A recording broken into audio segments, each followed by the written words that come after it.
The novel has always been aware of the failure, really, of the relationship between words and reality. And that failure is what drives the novel. Every other art form exteriorises experience. The novel manages to find the connective tissue that holds exterior being to interior consciousness, and to explore that with an intimacy that no other form can. That's what makes it so instructive in how to live. I think there's a lot of truth to that history of the novel through 19th century realism to modernism to postmodernism to the contemporary. I'm not denying that historical trajectory. What I think it disguises, though, is the fact that the novel throughout that period is both a central art form and also a marginal one, and also interested always in the failure of fiction and narrative forms to capture experience. So George Eliot is very interested not only in what we can say and how we can describe the world, but also in how the world resists our forms of expression.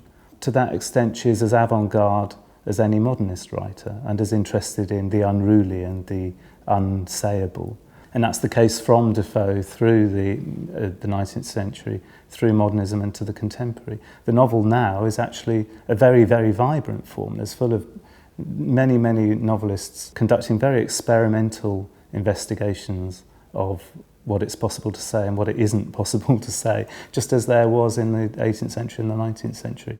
George Eliot, in Daniel Deronda, her perhaps most extraordinary work and also strangest in many ways, she has a moment in that novel where she says, or the narrator of the novel says, that men, like planets, have a visible and an invisible history. And Eliot is just as interested in our invisible history, what resists expression or sight, as she is in our visible history, what it's possible to narrate.